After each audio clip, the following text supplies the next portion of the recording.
नमस्कार दोस्तों, India strike channel पर आपका स्वागत है।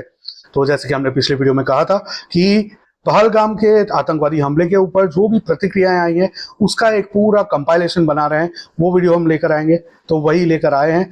आइए शुरू करते हैं। अलग अलग प्रतिक्रियाएं कहां कहां से आ रही है, किस किस ने क्या कहा इस घटना के बारे में, उसको सुनते हैं। सबसे पहले सुने council general of Israel to Midwest India Kobi Shoshani ने क्या कहा वो। Shalom to our brothers. I'm deeply shocked by the disgusting terrorist activities of the brutal attack in Kashmir. We, the Israelis, are with you in this moment of grief. तो जैसे कि आपने सुना, कोबी शोशानी ने अपना दुख व्यक्त किया है। ये जो घटना हुई कश्मीर में, जो आतंकवादी हमला हुआ जिसमें 28 हिंदुओं की जान चली गई, उसके लिए अब सुनते हैं एक कश्मीरी हिंदू की व्यथा जो संभवतः काफी लंबे समय से उसके दिल में कहीं ना कहीं दबी हो। ऐसा महसूस हो रहा है ये वीडियो देखकर। सुनते हैं उनकी बात खुद उन्हीं की जुबान से। बार बार कभी गाड़ियों से उतार के, कभी रियासी में, कभी रजौरी में, कभी श्रीनगर में, कभी डोडा में, ये कब तक हिंदू बर्दाश्त करता रहेगा? और फिर उसके बाद कहते हैं भाईचारा है यहाँ पे। ये भाईचारा है? वो भाईचारा बोलने वाले लोग आज भी तो सामने होने चाहिए। वो भी इस हत्याओं को खंडन करना चाहिए। शर्म आती है उनके भाईचारा कहने पे। पाकिस्तान के टेररिस्ट और यहाँ के सपोर्टर जो उनको logistic support, conspirator, adder, abettor, जिनकी शह पे ये आज हत्या की है, और ये हत्या हम बर्दाश्त नहीं करेंगे। तो जैसे कि हमने सुना, कश्मीरी हिंदू की व्यथा आज भी वैसी की वैसी ही है जैसी 1990 के दशक में हुआ करती थी। अब एक और हिंदू है, IIM एल्यूमनाई बताए जाते हैं, विकास यादव, जिसने इन सब के बीच में बहुत ही विचित्र सा बयान दिया है।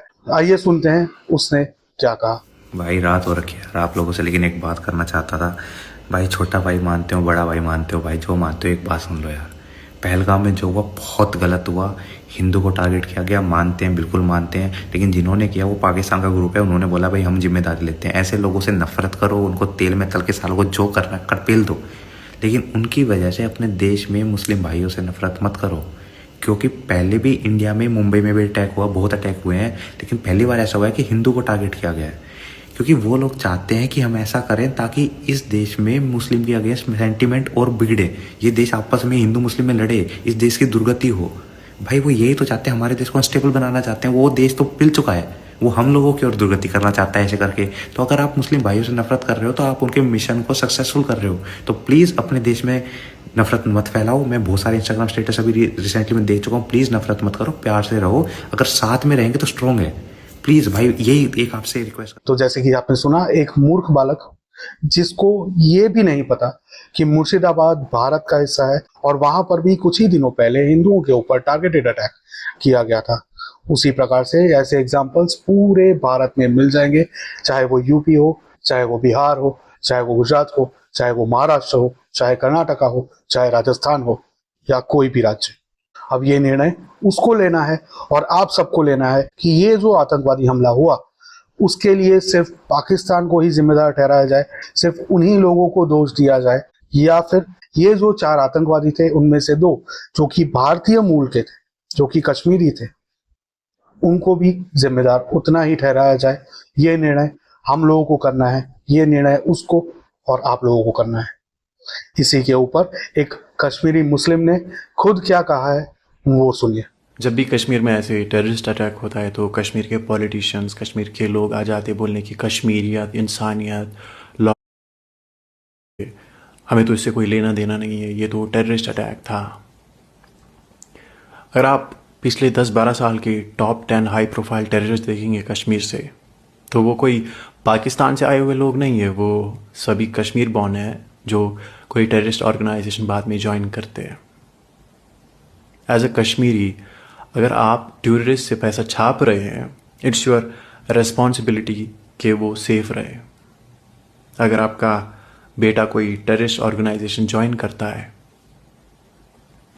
तो चाहिए कि वो मरे, ना कि वो आदमी जो कर्नाटक में कोई कॉरपोरेशन में थका हुआ पैसे जमा कर रहा है कि कश्मीर जाऊंगा घूमने, और फिर वहाँ पे गोली मार देते उसे। या फिर कोई ज़िंदगी से हारा हुआ यात्रा करने जा रहा है, उसे गोली मार देते हैं। बच्चे बोल रहे हैं कि कश्मीर घूमने जाएंगे, माँ बोल रही है सेफ नहीं होगा, बाप उनकी ज़िद मान लेता है, कश्मीर जाता है और वहाँ पे उसे गोली मार देते हैं। तुम्हारे कैंडल मार्च करने से कुछ नहीं होगा। आप वो कैंडल लाइए, उसे पिघलाइए, उसका बना के अपने कान में डालिए। ये जो अभी ब्रोकन हार्ट इमोजी आ रही है कश्मीर से, ये लाफिंग इमोजीज होती है अगर सिविलियंस की जगह ये आर्म्ड फोर्सेस रहते, क्योंकि डिफेंड नहीं कर सकते ना सिविलियंस की मौत। कश्मीर से गवर्नमेंट को 12,000 करोड़ का रेवेन्यू आता है इस साल का करीबन, और बजट में इनको 1,18,000 करोड़ मिल जाते हैं। ये जो सरप्लस मिल रहा है ना इनको, इन्हीं स्टेट से आता है, कर्नाटका से, महाराष्ट्र से, जहाँ के लोगों को इन्होंने मारा है। हमारी रिस्पॉन्सिबिलिटी नहीं, टेररिस्ट अटैक था। वो लोगों का कॉन्फिडेंस कहाँ से आया इतना? विदाउट लोकल सपोर्ट वो ऐसा कुछ कर ही नहीं सकते। 3 बजे उन्होंने गोली मारी, कल का खाना तो उन्होंने कहीं पे खाया होगा। आई एम प्रीटी श्योर उन्होंने वाजवान खाया होगा कल। जंगल में तो नहीं रह सकते ना वो बंदूक लेके। They need local support, they need local support, that confidence कि हम ऐसा कर सकते हैं। किसी और स्टेट में तो ऐसा नहीं कर सकते कि कहीं पे भी टूरिस्ट को गोली मार दी, नहीं होता ना। It's your responsibility, it's your problem. You guys, because of you guys, it is there. You guys started it. You guys have celebrated them as heroes for very long. That's where the confidence comes from. ऐसे ही कर्नाटका में तो कोई नहीं आ सकता ऐसे ही मतलब बंदूक लेके कि गोली मार दूंगा कहीं पे भी, नहीं होता ना। पॉलिटिशियंस तो तुम्हारे बिके हुए, जनरेशनल बिके हुए सभी। मैं तो बोलता हूँ, हमेशा से कहता रहा हूँ कि don't go there for tour. तो जैसे कि आपने सुना, कुछ मुस्लिम आज भी ऐसे हैं जो ऐसे सभी उग्रवादियों के वजह से काफी ही व्यथित हैं, वो भी काफी ही पेन में हैं, और इसी के चलते वो लोग ये बात स्पष्ट रूप से मानते हैं कि दो कम्युनिटीज के बीच में ऐसे लोग भाईचारा कभी नहीं होने देंगे, चाहे वो भारत में बैठे हों या फिर पाकिस्तान में। क्योंकि पाकिस्तान से भी जो यहाँ पर आते हैं उनको भी उन्हीं में से कोई ना कोई व्यक्ति शरण देता है। वैसे ही वो लोग रात रात यहाँ पर नहीं गुजार सकते, वैसे ही उन लोगों को खाना पीना नहीं प्रोवाइड हो सकता। किसी ना किसी का सपोर्ट कॉन्स्टेंटली उन लोगों को मिल रहा था, तभी जाकर वो लोग इस प्रकार की हिमाकत कर पाए। इस प्रकार की बात भी उसने कही है, उसकी इस बात से हम भी उतने ही सहमत हैं। इसके अलावा अनुपम खेर जी ने क्या कहा, किस तरह से अपनी संवेदनाएं व्यक्त की, ये जो घटना हुई है, ये जो आतंकवादी हमला हुआ है, उसके ऊपर उनको सुनिए। आज जो पहलगाम में हिंदुओं के साथ नरसंहार हुआ है, जो 27 हिंदुओं को मारा गया है चुन चुन कर, उससे मन में दुख तो है ही, लेकिन क्रोध और गुस्से की इंतहा की कोई सीमा नहीं है। मैंने बहुत जिंदगी में ये सब देखा है, कश्मीरी हिंदुओं के साथ ऐसा होते हुए कश्मीर में। और कश्मीर फाइल्स उसी की एक हल्की सी कहानी थी, जिसे काफ़ी सारे लोगों ने प्रोपोगेंडा बोला था। लेकिन अब हिंदुस्तान से आए, अलग अलग इलाकों से कश्मीर में छुट्टियां बिता रहे अपने बच्चों के साथ, अपने परिवार वालों के साथ, उन्हें चुनकर, उनका धर्म तय करके, पूछकर उन्हें मार देना, ये शब्द नहीं है। कभी कभी शब्द जो हैं वो अधूरे और नपुंसक महसूस करते हैं, जो आप महसूस कर रहे होते हैं। नपुंसक शब्द हैं, क्योंकि जो महसूस कर रहे हैं वो बहुत ज़्यादा है। मैं उस महिला की तस्वीर को भूल नहीं सकता जो अपने पति के शव के साथ पास बैठी है। मैं उस पल्लवी जी का इंटरव्यू सुन रहा था, जिन्होंने कहा कि मेरे पति को मारा तो मैंने कहा कि मुझे भी मार दो, और मेरे बेटे ने कहा कि मुझे भी मार दो, लेकिन उन्होंने नहीं किया। शायद कोई पैगाम पहुंचाना चाहते थे। तो मैं देश के प्रधानमंत्री श्री नरेंद्र मोदी जी से और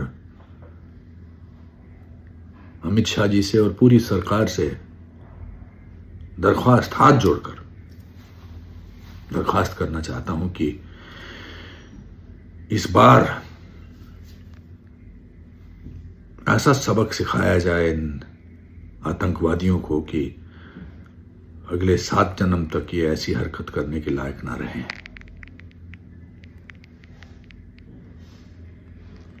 बहुत सोचा मैंने कि मैं ये वीडियो बनाऊं, इसलिए नहीं कि मैं अपने जज्बात जाहिर नहीं करना चाहता था, लेकिन बहुत शब्दों पर मैं नियंत्रण रखना चाहता हूं, अपने मर्यादा तोड़ना नहीं चाहता, लेकिन आज पूरा दिल कर रहा है। गलत है, गलत। दुनिया के किसी भी इलाके में इस तरह की हरकत गलत है, लेकिन हमारे देश में पहलगाम में जो आज हत्याकांड हुआ है बहुत गलत है। तो जैसे कि आपने सुना, अनुपम खेर जी ने काफी ही संवेदनाओं को कंट्रोल में रखते हुए, काबू में रखते हुए और अपने शब्दों को काबू में रखते हुए अपनी जो फीलिंग्स हैं उनको व्यक्त किया है। और ये जो पूरा वाकया हुआ, जो पूरी घटना हुई, उसको गलत ठहराया है और ये नहीं होना चाहिए था।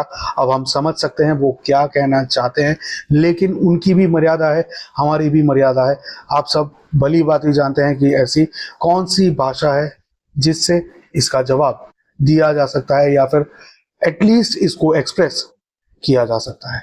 अब इसके सामने एक ऐसे भी राजनेता हैं जो अभी तक शव अपने अपने घरों तक भी नहीं पहुंचे हैं और फिर भी उन्होंने ऑलरेडी अपनी राजनीतिक रोटियां सेकनी शुरू कर दी है। सुनिए संजय राउत ने इस घटना के ऊपर, पहलगाम आतंकवादी हमले की घटना के ऊपर क्या कहा। कल हमारे टूरिस्ट, पूरे देश भर के टूरिस्ट मारे गए। पहलगाम में टूरिस्ट मारे गए। महाराष्ट्र से 6 लोग हैं। बात ऐसी है, 370 कलम हटाया, बाद में जम्मू कश्मीर को केंद्र शासित बना दिया, इसलिए कि केंद्र का पूरा नियंत्रण रहे। तो जो कल हुआ है उसकी पूरी जिम्मेदारी केंद्र के ऊपर जाती है, नॉट स्टेट गवर्नमेंट। क्यों हुआ यह हादसा? सरकार की जिम्मेदारी है, गृह मंत्री की जिम्मेदारी है। गृह मंत्री ने कश्मीर में ये जो सीजन है, ये टूरिस्ट सीजन है। जो सामने आई है बात कि 2-3 हजार वहां टूरिस्ट थे और एक भी सिक्योरिटी पर्सनल वहां नहीं था, एक भी पुलिस नहीं था।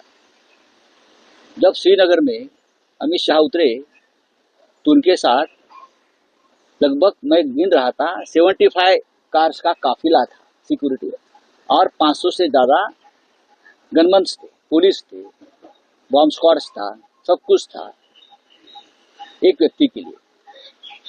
लेकिन सामान्य जनता वहां जाती है तो उनके लिए कोई सुरक्षा व्यवस्था नहीं है। ये इसलिए नहीं है कि कल ही मैंने देखा है कि लगभग हमारे आर्मी में 2 लाख पद रिक्त है, लगभग 2 लाख। ये कटौती करना चाहते हैं बजट में, डिफेंस के 2 लाख पद रिक्त है। नहीं तो ये जो लाडली बहन जैसी योजना, उनको पैसा घुमाते हैं और हमारे सुरक्षा व्यवस्था से खिलवाड़ करते हैं। 2 लाख पद रिक्त है। ये मोदी जी और अमित शाह जी ने कहा था नोटबंदी के बाद टेररिज्म जम्मू कश्मीर का पूरा खत्म हो जाएगा। टेररिज्म बढ़ रहा है और संसद में ये लोग झूठ बोल रहे हैं। बाहर जो होता है वहाँ उसकी जो वारदातें होती है वो बाहर नहीं आने देते। कल जो हुआ है उसके लिए जिम्मेदार प्रधानमंत्री मोदी और अमित शाह जी, सरकार है और कोई नहीं।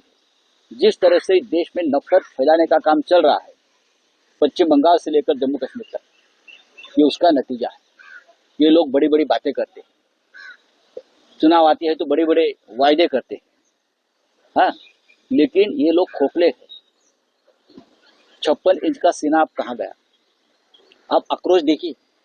नई नई शादी हुई है, जिस लड़की की मेहंदी नहीं निकली है उसके सामने 3 दिन पहले शादी हुई, तो उसके सामने उसके पति की हत्या की है, कौन जिम्मेदार है? ये सरकार, ये अमित शाह जी गृह मंत्री, उनके लोग 24 घंटे सरकार बनाने में और सरकार गिराने में लगे होते हैं।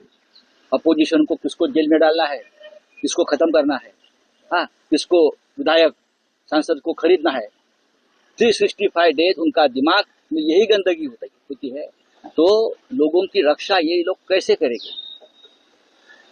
Amit Shah is the failure home minister, fail home minister है। आप इस्तीफा की मांग कर रहे हो? मैंने नहीं, पूरा देश मांग रहा है इस्तीफा। अमित शाह, प्रधानमंत्री की बात छोड़ दीजिए, अमित शाह ये फेल गृह मंत्री, बहुत ही अपशकुनी और अपयशी, हाँ, फेलियर, फेल गृह मंत्री है।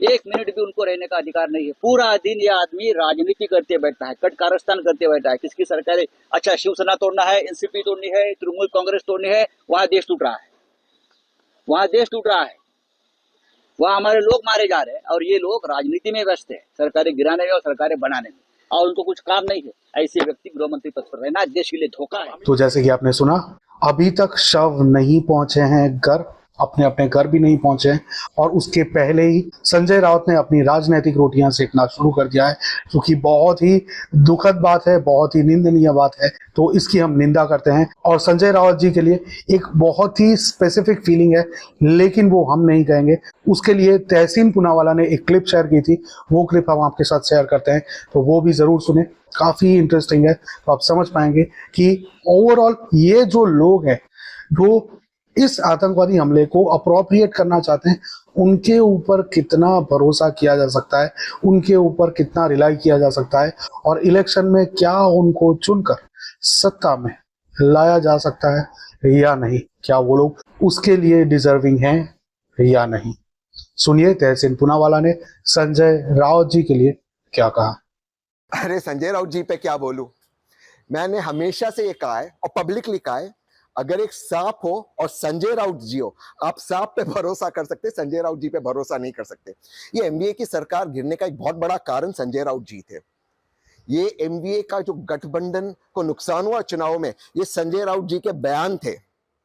शिवसेना उद्धव ठाकरे ग्रुप जो टूटा है, जो एकनाथ शिंदे जी वहां गए, उसका एक बहुत बड़ा कारण था संजय राउत जी। और परसों तक ये कांग्रेस को हिदायत दे रहे थे संजय राउत जी कि इंडिया गठबंधन एक होना चाहिए। आज खुद ही कह रहे हम अकेले चुनाव लड़ेंगे। देखो, मैं दोबारा से कह रहा हूं, सांप हो और संजय राउत जी हो, सांप पे भरोसा करना, संजय राउत। तो इसी प्रकार से अलग अलग लोगों की प्रतिक्रियाएं आई। कुछ लोगों ने अपनी संवेदनाएं व्यक्त की हैं काफी अच्छे से, जिसमें चाहे इजराइल से हो, चाहे अनुपम खेर जी की हो, या फिर कश्मीरी हिंदू की। और उसी के सामने कुछ लोग ऐसे भी हैं जो या तो इसके ऊपर रोटियां सेकना चाहते हैं, राजनीतिक रोटियां सेकना चाहते हैं, या फिर भाईचारे का चूरन चटाना चाहते हैं फिर से। लेकिन कहीं ना कहीं या तो वो अंध है या फिर वो पूरी तरह से स्वार्थ में डूबे हुए हैं। ये आपको अब कौन क्या है, किस तरह का है, किस तरह की उसकी मानसिकता है, ये आपको सोचना है। आप क्या सोचते हैं ये हमारे साथ कमेंट में जरूर साझा करें। वीडियो को लाइक करें, चैनल को सब्सक्राइब करें, बेल आइकन दबाना ना भूलें ताकि आपको रेगुलर अपडेट्स मिलती रहें। साथ ही में QR कोड दिया है तो स्कैन करके सपोर्ट करना ना भूलें। मिलेंगे अगली खबर में, तब तक के लिए जय हिंद, हर हर महादेव।